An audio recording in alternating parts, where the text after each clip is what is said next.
서울의 번화한 거리, 한 젊은 여성이 당당히 걷고 있습니다. 그녀의 사파이어 목걸이가 석양 아래 반짝입니다.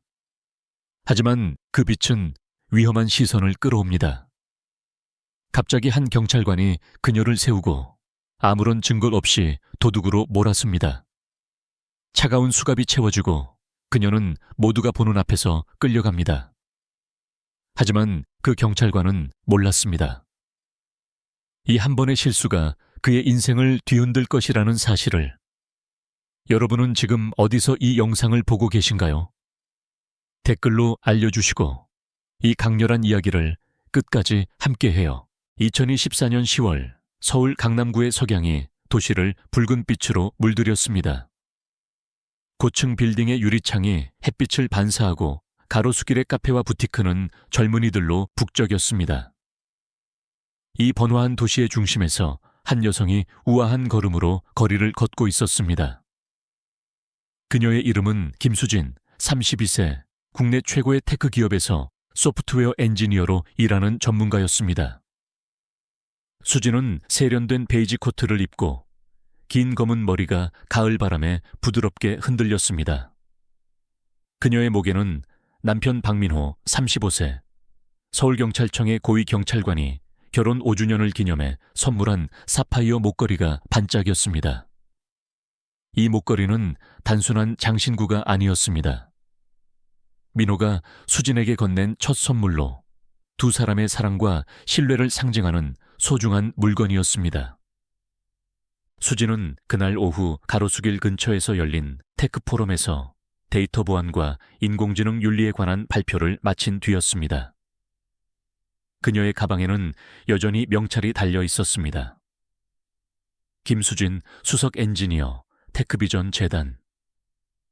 발표 후 그녀는 동료들과 커피를 마시며 담소를 나누다 집으로 향하는 길이었습니다.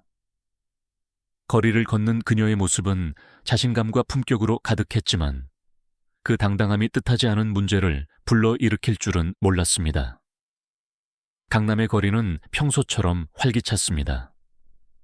카페에서 흘러나오는 재즈 음악, 지나가는 오토바이 소리, 그리고 행인들의 웃음소리가 뒤섞였습니다.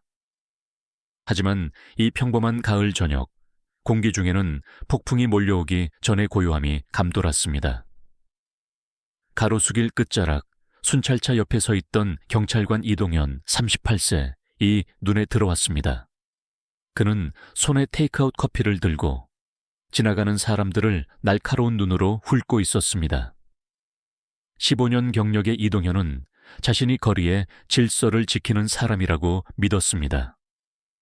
하지만 그의 자신감은 종종 편견으로 얼룩져 있었습니다. 그는 특히 젊고 성공적으로 보이는 사람들을 보면 본능적으로 의심부터 했습니다. 수진의 사파이어 목걸이가 가로등 불빛에 반사되자 이동현의 눈이 그녀에게 고정되었습니다. 저런 비싼 목걸이를 저 나이에? 그의 머릿속에서 의심이 피어올랐습니다. 수진이 당당하게 걸으며 전화로 동료와 가볍게 웃는 모습은 이동현에게는 도발로 보였습니다. 야, 거기. 이동현이 큰 소리로 외치며 수진 앞을 가로막았습니다. 그의 목소리는 거리에서 울려 퍼졌고 몇몇 행인이 고개를 돌렸습니다. 그 목걸이 어디서 났어? 수진은 걸음을 멈추고 침착하게 그를 바라보았습니다. 그녀의 심장이 빠르게 뛰었지만 겉으로는 흔들림이 없었습니다. 제 남편이 준 선물입니다. 그녀의 목소리는 단호하고 명확했습니다. 이동현은 코웃음을 쳤습니다. 선물, 근처 보석가게에서 훔친 것 같은데. 영수증 보여줘. 그의 말투는 질문이 아니라 명령이었습니다. 수진은 미간을 살짝 찌푸리며 대답했습니다. 저는 영수증을 보여줄 의무가 없어요. 저는 방금 테크 포럼에서 발표를 마치고 집에 가는 길입니다. 제가 뭘 잘못했나요? 그녀는 가방에 달린 명찰을 들어보였지만 이동현은 쳐다보지도 않았습니다. 똑똑한 척하지 마. 이동현은 한 걸음 다가서며 목소리를 낮췄습니다. 넌 우리가 찾는 도둑의 특징과 딱 맞아. 젊은 여자, 비싼 목걸이, 여기서 몇 블록 떨어진 가게에서 신고가 들어왔어. 그건 터무니없는 거짓이었습니다. 이동현은 아무런 신고도 받지 않았지만 그의 편견이 그에게 직감을 속삭였습니다. 수진의 자신감, 그녀가 고개를 숙이지 않는 태도는 그에게 도전으로 느껴졌습니다. 그건 거짓말이에요. 수진은 차분하지만 날카롭게 반박했습니다. 저는 포럼에서 발표했고 수백 명이 저를 봤어요. 당신 상관과 얘기하고 싶습니다. 이동현은 웃음을 터뜨렸습니다. 네가 뭐라고 생각하는 거야? 여기가 네 사무실이야. 그는 허리춤에서 수갑을 꺼내며 명령했습니다. 손들어. 지금. 수진은 천천히 손을 들며 이동현을 똑바로 쳐다보았습니다. 그녀의 눈빛에는 두려움이 아니라 단단한 결의가 담겨 있었습니다. 당신은 지금 경력에서 가장 큰 실수를 저지르고 있어요. 그녀의 목소리는 낮았지만 그 무게는 거리를 가득 채웠습니다. 이동현은 수진의 손목을 거칠게 잡아 수갑을 채웠습니다. 차가운 금속이 그녀의 피부에 파고들었지만 수진은 표정 하나 흔들리지 않았습니다. 그는 그녀를 순찰차 뒷좌석으로 밀어 넣었고 주변에 모인 행인들의 시선이 그들을 따라붙었습니다. 한 행인 40세 은행원 강민식은 멀리서 조용히 그 장면을 핸드폰으로 녹화했습니다. 그의 가슴속에는 부당함에 대한 분노가 끓어올랐습니다. 강남경찰서에 도착한 이동현은 수진을 끌고 들어오며 마치 큰 범죄자를 체포한 듯 거만하게 행동했습니다. 그는 책상 너머에 앉아있던 젊은 경찰관 정우빈 27세에게 말했습니다. 또 하나 잡았다. 비싼 목걸이, 오만한 태도, 딱 문제 일으키는 부류야. 이런 애들은 항상 똑같아. 정우빈은 신입 경찰관으로 상황이 석연치 않다고 느꼈습니다. 저항했나요? 증거는 있나요?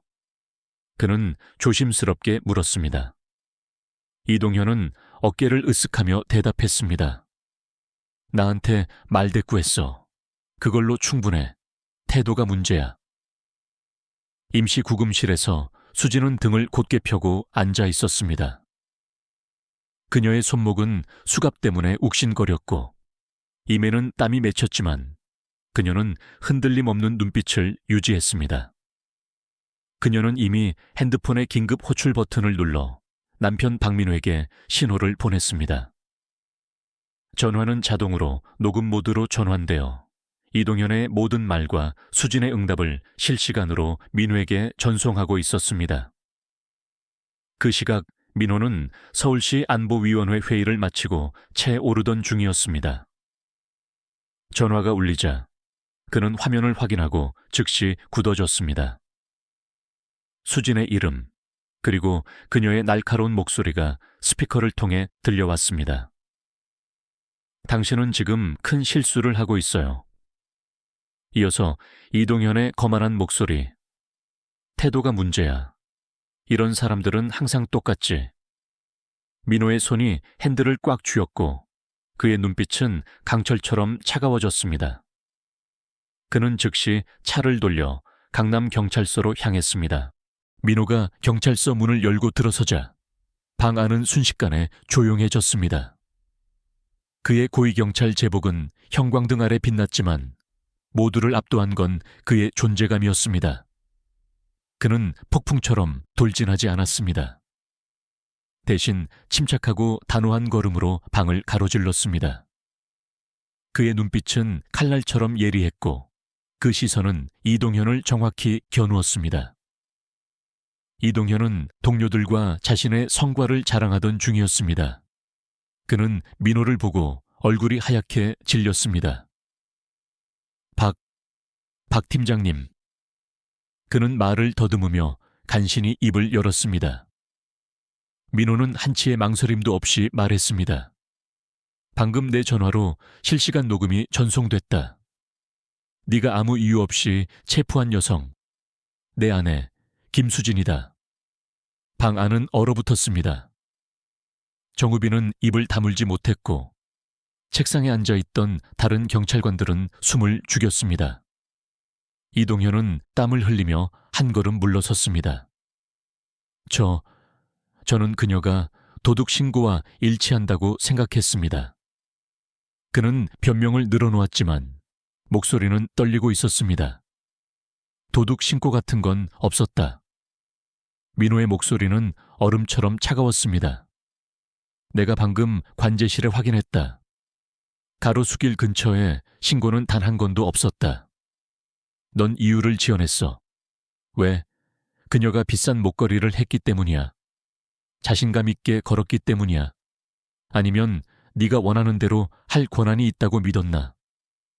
구금실 문이 열리며 수진이 걸어 나왔습니다. 그녀의 걸음은 여전히 우아했고 눈빛은 단호했습니다. 그녀는 이동현을 똑바로 바라보며 말했습니다. 당신은 나를 군중 앞에서 모욕하려 했지만 내 품격은 빼앗을 수 없었어요. 나는 당신이 해고되길 바라지 않습니다. 하지만 당신이 외모만으로 사람을 판단한 행동이 어떤 상처를 남기는지 깨닫길 바랍니다. 수진의 목소리는 차분했지만 그 안에는 강렬한 힘이 담겨 있었습니다. 그녀는 이동현에게 분노를 쏟아붓지 않았습니다. 대신 그녀는 변화를 요구했습니다. 민호는 아내를 바라보며 부드러운 눈빛을 보냈습니다. 그는 이동현에게 돌아서며 말했습니다. 지금 즉시 정직이다. 6개월간 편견 방지 교육과 지역 사회봉사를 수행한다. 그리고 한 번이라도 더 이런 실수를 저지르면 너는 이 배지를 영원히 잃을 거야. 이동현은 인천의 편견 방지 교육 프로그램에 등록되었습니다. 회색 건물 안 그는 플라스틱 의자에 앉아 다른 참가자들과 마주했습니다. 그곳에서 그는 실제 사람들의 이야기를 들었습니다. 한 여성은 밤에 흑인 아들과 함께 걷다가 경찰에게 이유 없이 신문받은 이야기를 털어놓았습니다. 아들이 무서워서 울었어요. 제가 뭘 잘못했는지조차 몰랐죠. 2023년 서울에서 발생한 실제 이민자 관련 사건 기반. 또 다른 젊은 남성은 비싼 차를 몰았다는 이유로 매달 검문당했어요. 저는 그냥 대학생이었는데 라고 말했습니다. 이러한 이야기들은 이동현의 가슴을 무겁게 짓눌렀습니다. 그는 자신이 수진에게 했던 행동이 단지 실수가 아니라 깊이 뿌리박힌 편견의 결과였음을 깨달았습니다. 그는 밤마다 모텔방에서 노트에 자신의 생각을 적었습니다. 그는 수진을 보았을 때 느꼈던 열등감, 그녀가 고개를 숙이지 않은 모습에 대한 분노, 그리고 자신이 정당하다고 믿었던 거짓을 고백했습니다. 교육 세션에서 그는 처음으로 자신의 이야기를 꺼냈습니다. 저는 그녀가 자랑스러워 보였다는 이유로 화가 났습니다. 그녀가 두려워하지 않았다는 게 저를 더 화나게 했어요. 그의 목소리는 떨렸지만 솔직했습니다. 세션 리더인 박소영 박사는 고개를 끄덕이며 말했습니다. 그게 책임의 시작이에요. 아직 용서가 아니에요. 하지만 시작이죠. 6개월 동안 이동현은 자신의 편견을 하나씩 마주했습니다. 그는 아버지가 질서를 강조하며 했던 말들, 훈련 기간 동안 동료들이 던졌던 농담들, 그리고 자신이 그 모든 순간에 침묵했던 때를 떠올렸습니다. 그는 더 이상 변명하지 않았습니다. 그는 들었고 배웠습니다. 이동현은 지역사회 연락 담당으로 강남경찰서에 복귀했습니다. 그는 더 이상 제복을 입지 않았습니다. 대신 평범한 파란 셔츠와 명찰을 달고 거리로 나갔습니다. 이동현 지역사회 연락관. 그는 학교를 방문해 학생들에게 경찰과의 만남에서 자신의 권리를 지키는 법을 가르쳤습니다. 그는 자신의 이야기를 솔직히 털어놓았습니다. 저는 잘못된 판단을 했습니다. 그리고 그걸 고치기 위해 매일 노력하고 있습니다. 처음에는 사람들이 그를 경계했습니다. 한 학부모는 당신 같은 사람들이 우리를 무섭게 만들었어요 라고 말하며 그를 노려보았습니다. 이동현은 고개를 숙이며 대답했습니다. 이제 기억하고 있습니다. 그래서 여기 있는 겁니다.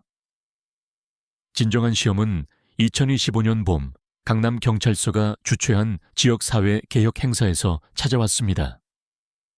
민호와 수진은 함께 도착했습니다. 민호는 단정한 검은 정장을 입었고 수진은 청록색 한복을 입고 있었습니다.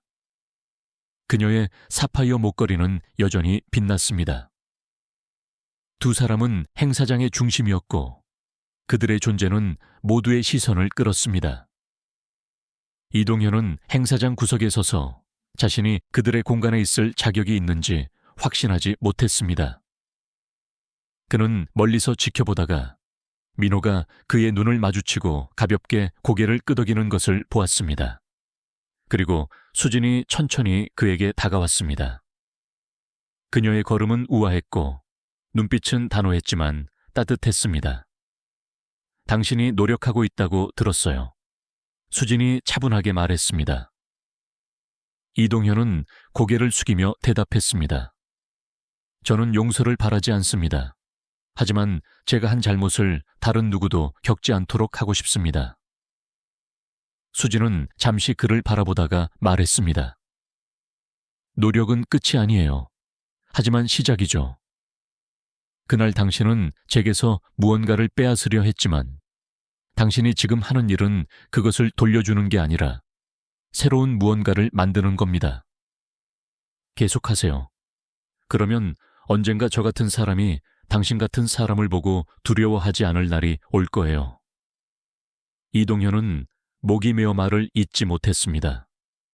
그는 고개를 끄덕이며 조용히 물러났습니다. 행사장에서 민호가 연단에 섰습니다. 그는 수진과 이동현을 바라보며 말했습니다. 배지의 힘은 사람을 체포하는 데 있지 않습니다. 잘못을 바로잡고 더 나은 세상을 만드는 데 있습니다. 정의는 처벌로 오는 것이 아니라 변화로 옵니다. 이동현은 행사장 구석에 서서 박수를 치지 않았습니다. 그는 조용히 서서 자신이 매일 새로운 무언가를 쌓아가고 있음을 느꼈습니다. 한 걸음씩 그는 과거의 자신을 벗어던지고 있었습니다. 몇 년 후 강남경찰서 로비에 새겨진 문구가 그의 눈에 들어왔습니다.